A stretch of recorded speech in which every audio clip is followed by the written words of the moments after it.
I think everything pretty much since I was born has just accumulated up to this moment. Everything I've learned has just accumulated up to where I'm at at this point in my life. So I know I'm never going to reach perfection, and especially in a technical sense within this sport. I'm never going to have a perfect race. I'm never going to be perfect. I'm never going to have every bit of wisdom or knowledge to make me happy or purposeful or whatever you want to call it. I know that, but the chase and that journey is the fun part for me. Practice is 99% of what I do. Racing is only 1%. The part that I really enjoy is the practice of going in, trying to figure out how to make my strokes better, putting the time in, putting the effort in, going down to those valleys, learning a lot about myself, and then the racing, of course I love racing because you get to watch all that come forth, but the racing's what, a week?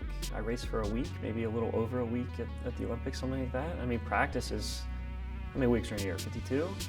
51 weeks of training and then 1 week of racing. So you better figure out, if you don't like practice, this might not be the sport for you.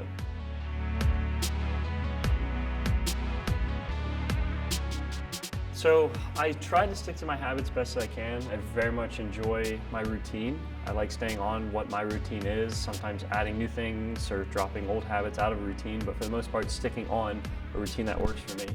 I like the notion of getting better every single day. And if I can read a book where someone has had experience in their life, they've already had the wisdom and they can tell me what to do and what will help me, why would I not take that opportunity to read their book and try to pick up, something that they've learned in their life? So I got it from my dad. My dad's always been pretty persistent and adamant on reading self-help books. And I'll read fun ones every now and then, Alchemist, Tuesdays with Morrie. But again, those are all books that have some hidden message in them as well.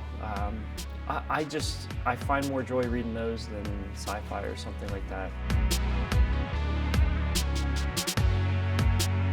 So goal setting for me is, you do have to break it down into, this sport is extremely fair. You get in you get out what you put in.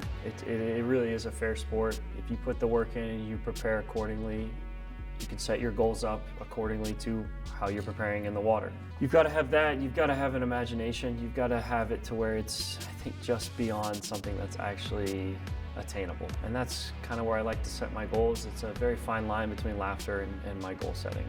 Something that's just beyond reach, I think that's the fun place to kind of set your goals, because then every day you're coming into practice knowing that what you're doing in the water, what you're doing in practice that day needs to be a little more than what you think you're capable of doing if you have goals that you think are a little more than you're capable of reaching. I remember sitting down the beginning of this year, which was 2 years ago, with Troy, and this was the first time I've actually shared goal times between the two of us. It's always kind of just been this unspoken thing where we know we're about where we should end up, going off of what we were last year.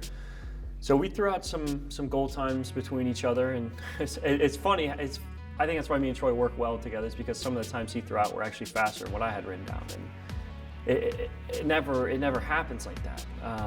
So it's nice to have a coach that's constantly one-upping you in the best of ways and holding you to a standard, and him believing in you more than you believe in yourself. I think that's very important to have in a sport like this.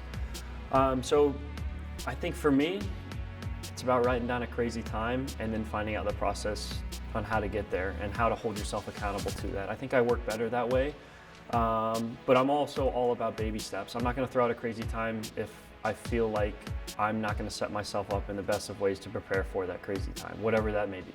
I set goals every single practice. It's not just constantly on my mind is the time that I set years ago or wanting to be better than I was in 2019 Worlds.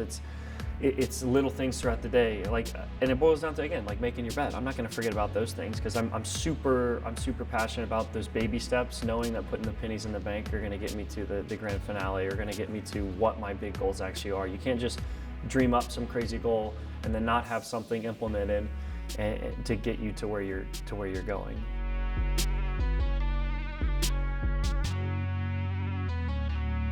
I just want people to realize there's something great inside all of us, and I'm not telling everyone they're going to be a world record holder or an Olympian, or even, I don't even want everyone to swim.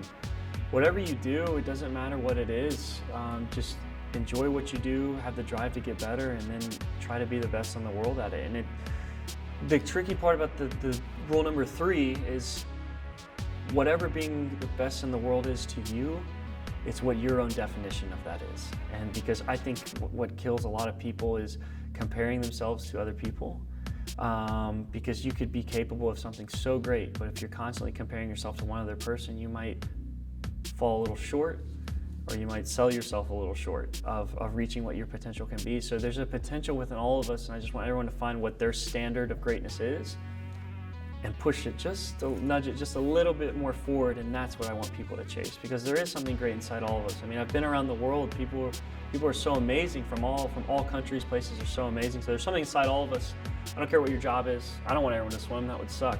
I don't care even if you're an athlete, you might have a desk job.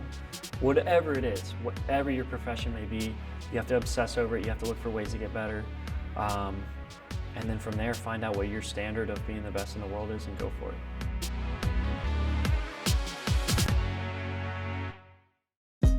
Hey, thanks for watching. If you like this video, check out these other videos from USA Today to stay up to date with all the latest news.